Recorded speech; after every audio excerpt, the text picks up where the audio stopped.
우리 하나님 말씀 창세기 12장 우리 2절 보겠습니다.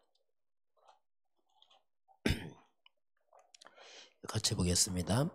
내가 너로 큰 민족을 이루고 내게 복을 주어 내 이름을 창대하게 하리니 너는 복이 될지라. 아멘. 자, 오늘 제목은 237에 관한 응답. 오늘 아브라함에 관한 얘기입니다. 자, 보겠습니다. 자, 237에 관한 237이 이건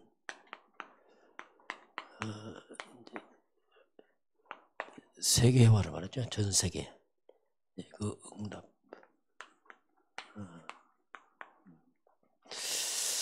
자, 이번 주 성령 인도 열매 보겠습니다. 예. 이제 성령 인도를 받으면 반드시 열매가 오겠죠. 인도 받은 대로. 사탄의 인도 받으면 또 사탄의 열매를 맺을 것이고, 이 성령 인도에 대해서 성경을 많이 나오는데, 특별히 갈라디아서 이제 5장 16절 24절 보게 되면 너희는 성령을 따라 행하라. 이렇게 주반 성령을 따라. 자, 우리에게 하나님은 성령을 따라서 행하라. 이렇게 시작합니다. 성령을 따라 행하라. 그러면서 그리하면 성령을 따라 행하면 육체의 욕심을 이루지 않을 것이다. 이렇게 합니다. 그러면서 육체의 소욕과 성령의 소욕은 서로 거스리고 대적한다. 그 상반된 관계입니다. 그 육체의 소욕과 성령의 소욕은 서로 대적하고 거스리고 있다. 그러면서 육체의 소욕입니다. 육체의 소욕은 현저하다. 온갖, 자, 육체의 온갖 더러운 것 있겠어요. 육체의 소욕이. 쉽게 말하면 죄의 소욕이죠. 타락한 인간의 죄의 본능은 온갖 더러운 것. 그리고 원수 맺고. 자, 육체의 욕심을 따라가면 온갖 더러운 것과 원수를 맺게 되고, 열매가 그렇죠. 원수를 맺고 분쟁하고, 온갖 분쟁과 다툼과 분노와 시기와, 이게 육체의 욕심이에요. 타락한 인간의 본능으로 가버리면 이런 열매가 옵니다. 그리고 술 취하고 방탕하고, 말 그대로 인간 자체가 죄악의 덩어리입니다. 인간은 뿌리가 죄이기 때문에 육체의 욕심을 따라가면 이런 열매가 와요.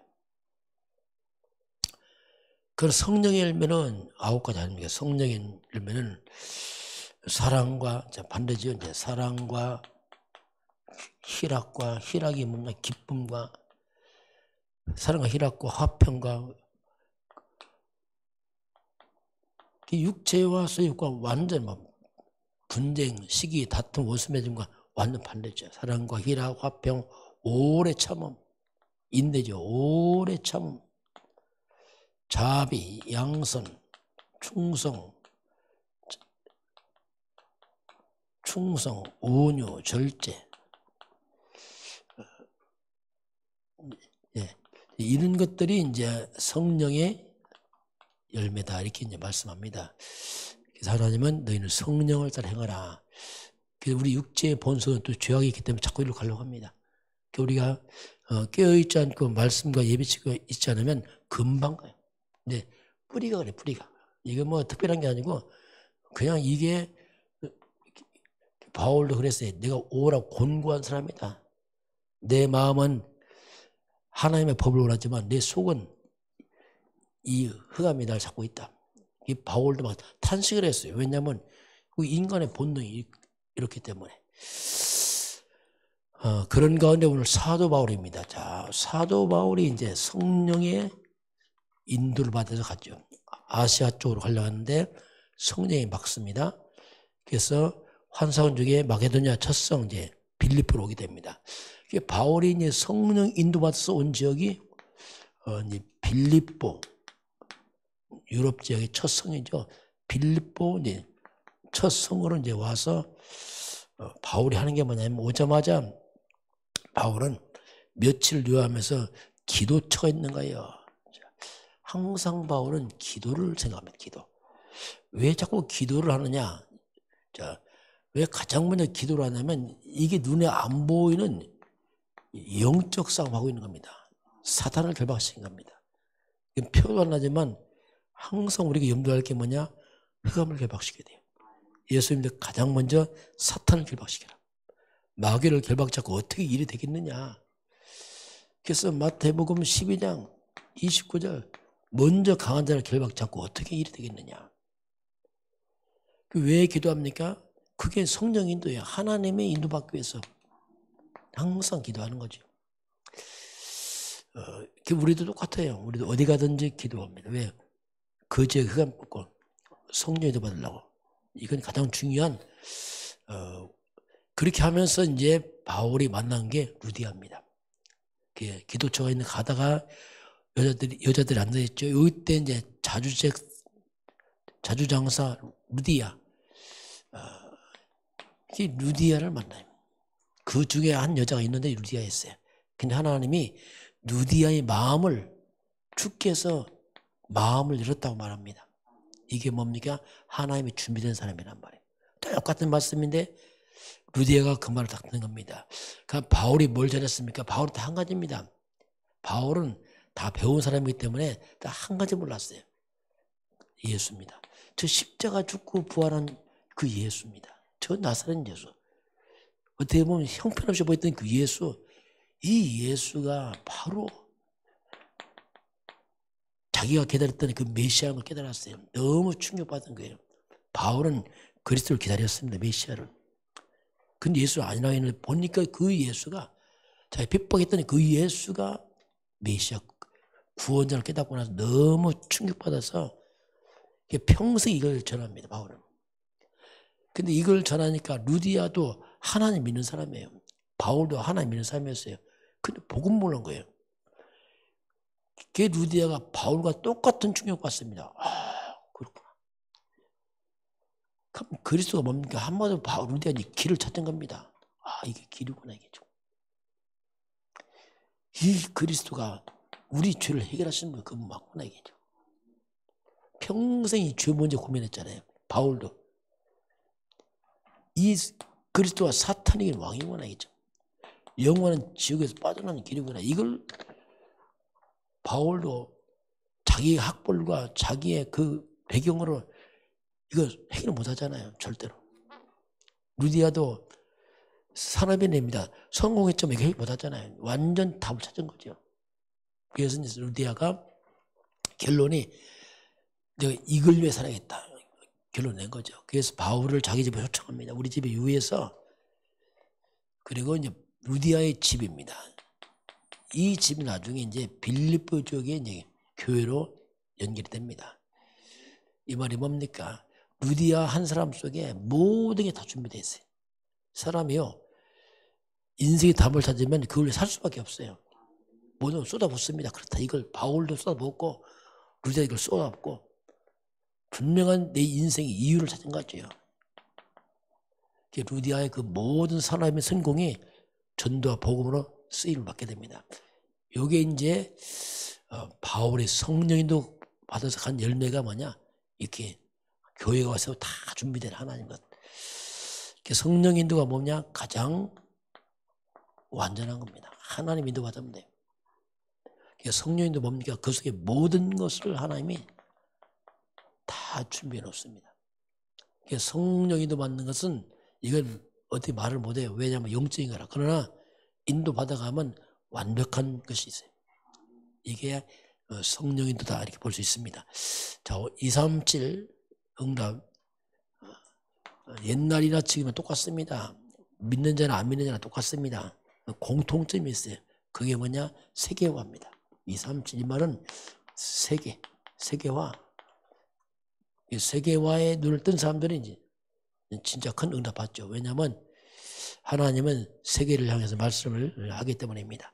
자, 아브라함을 부르면서, 자, 아브라함 때는 말 그대로 아무것도 없는 시대예요. 뭐 교통이 있습니까? 뭐가 있어요? 차가 있습니까? 근데 아브라함을 부르면서부터 하나님은 처음부터 하나님은 237을 말씀하는 거예요. 너로 말미암아 모든 족속이, 자 보세요, 아브라함에게 모든 족속이 복을 받을 것이다. 그 모든 족속이 이게 세계화 아닙니까? 237. 그 당시에는 뭐 아무것도 없는 시대인데 하나님 벌써 그때부터 아브라함에게 이걸 말씀을 하시죠. 자, 땅의 모든 족속이 너로 말미암아 복을 받을 것이다. 그럼 이때 아브라함은 굉장히 75세입니다. 좀 늙었고 자식도 없어요. 아무것도. 그런데 하나님이 아브라함에게 세계화를 말씀을 하고 있습니다. 자, 이런 부분들은 영적인 눈이 안 열리면 절대 못 알아먹어요. 영적인 걸 말합니다. 지금 아브라함 세계를 막 돌아다니라 그게 아니고 굉장히 영적인 얘기입니다. 영적인 눈을 보게 되면 가능한데 그렇지 않으면 전혀 불가능한 얘기죠. 자, 오늘날 우리 교회입니다. 교회가 237이 돼야 돼. 237의 플랫폼, 237로 갈 수 있는 플랫폼이 뭐냐 도대체. 그 플랫폼이 바로 교회는 다른 게 아닙니다. 오직 복음 회복입니다. 오직 복음이 사실화가 돼야 돼요. 왜냐하면 이 복음은 모든 사람이 필요하기 때문입니다. 모든 사람 다 복음 필요하고 또 복음 앞에 와 살아납니다. 올바른 복음이 있으면 글로 와야 돼요. 누구든지. 왜? 복음이 살리는 거니까. 그래서 이 복음은 플랫폼도 되고요. 이 복음이 또 파수망대가 됩니다. 이 말이 뭡니까? 이 복음이 재앙 먹어요. 세상에 재앙 먹습니다.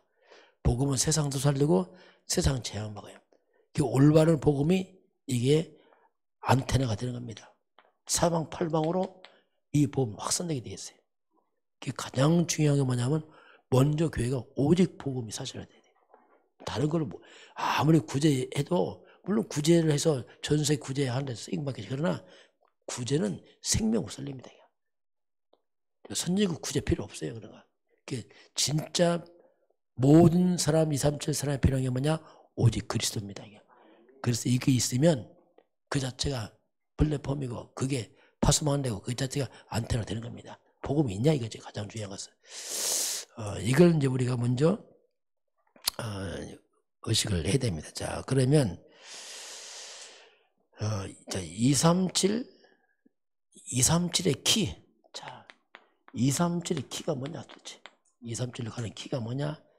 그게 한마디로 소통이죠. 전 세계가 237을 소통시키는 말합니다. 근데 이 소통인데 이 소통은 바로 영적인 소통을 말합니다. 육신적 소통 아닙니다.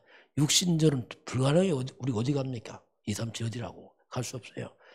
그래서 우리가 영적인 소통이기 때문에 안 가고도 그게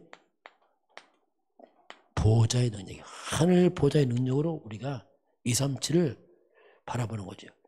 자, 우리가 기도할 때 하나님이 천군 천사를 움직여서 전 세계를 하나님이 천사를 보내서 일을 하십니다. 그 기도하면 그래요. 우리가 미국 안 가도 기도하면 하나님 미국의 흑암 천사 동원해 일을 하시거든요. 이게 시 공간을 초월하는 겁니다. 하나님의 성령은 시공간 초월하거든요. 악령도 시공간 초월합니다. 귀신들도. 그러나 하늘 군대 동원되고 성령이 역사하고 237 그렇죠. 237 빛 그곳의 역사는 흑암을 우리가 여기서 꺾을 수 있거든. 왜? 시공간 초월하니까. 저와 여러분이 지금 여기 앉아있지만 내 현장에 우리 집에 지금 기도하면 거기 흑암 벗기고 다 하거든요. 이게 237이에요. 만약에 내 친구가 있다. 그럼 기도하면 그 친구의 흑암이 꺾이거든요. 이게 237이에요. 이게 소통의 기가 영적 소통인데 그게 뭐냐? 이런 영적 비밀이죠. 이걸로 우리가 237과 소통하죠. 그 선교사님 멀리 있다 할지라도 기도하면 이게 이루어지거든요. 이게 소통의 기다 이렇게 볼 수 있겠고요. 자, 그러면 237을 실제로 움직이는 답, 그게 이제 미디어입니다. 자, 우리가 안 가더라도 미디어를 보내서 그렇잖아요. 지금 우리 지금 새벽 예배하자면 성도 소통하겠잖아요. 지금 미디어. 그 미디어는 안 가고도 지금 서로가 소통하고 있는 겁니다. 그 미디어를 통해서 실제로 우리 237과 이제 소통하는 거죠. 자, 그래서 전 세계가 지금 우리가 비대면 못만 하지만 미디어를 통해서 이걸 우리가 대면하는 거죠. 우리 성도들과 여기서 비대면이지만 집에서 각자 대면하고 있어요. 이게 237로 가는 그 도구가 이제 미디어를 통해서 이제 이게 가능합니다. 이게 지금 237 교회가 237 세계화 이거입니다. 우리 지역을 넘어서 이제는 모든 곳에 복음이 갈 수 있도록 미디어를 활용하는 것이고 기도를 활용하는 것입니다. 이게. 자, 이런 것들은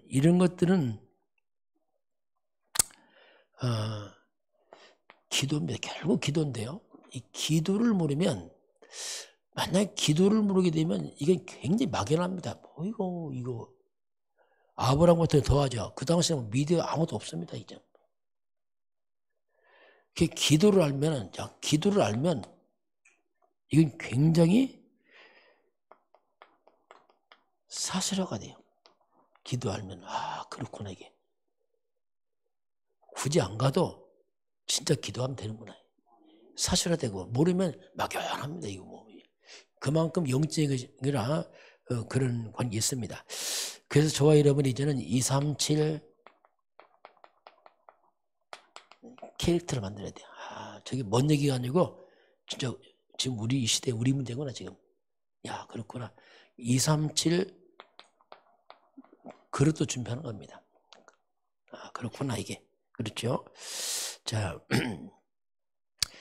그래서 우리 237을 하려고 하니까 237자 머리 뭡니까? 이게 세계예요, 세계. 전 세계 다 포함시키잖아 이게. 이건 굉장히 큰 단어 아닙니까? 237은. 그래서 우리가 237 하려면 우리가 무엇도 해야 되냐면 틀린 겁니다. 틀린 것도 우리가 수용해야 돼요. 이게 237이에요. 다 잘라버리면 237 못 가요. 그냥 다 잘려서 나 외에는 다 잘라야 돼. 그래서 237 캐릭터 그려달라면 틀린 거 수용해야 됩니다. 그럼 이거 어떡하란 말이야? 틀린 거 수용한단 말이 뭐냐면 틀린 것처럼 보이지만 분명히 틀린 것 속에서 하나님의 손길이 있습니다. 그렇죠? 하나님의 237 아닙니까? 틀린 것에 분명히 거기도 하나님의 계획이 있어요. 맞다는 게 아니고 하나님의 계획이 있어요. 맞다는 게 아닙니다. 하나님의 숨은 계획이 있어요. 요셉의 노예를 팔려갑니다. 자, 그 집에 다 하나님의 계획이 있어요. 보디발 집도 계획이 있고 보디발 아내도 계획이 있고 보디발 아내가 요셉을 팔아먹잖아요. 누명 쓰잖아요. 거기도 하나님의 계획이 있고 감옥 가요. 거기도 하나님의 계획이 있고 그 맞다 이런 게 아니고 하나님의 계획이 있어요. 다 그 속에. 그래서 우리가 수용하는 거지 그게 뭐 옳다 이런 건 아닙니다. 다 하나님의 계획이 있다. 그렇게 하면은 그래서 우리가 237을 갈 수 있는 우리의 영적 상태를 만들어내는 거죠. 상태를 갖다가 이게 육적으로는 불가능합니다. 우리 영적으로 이게 가능합니다.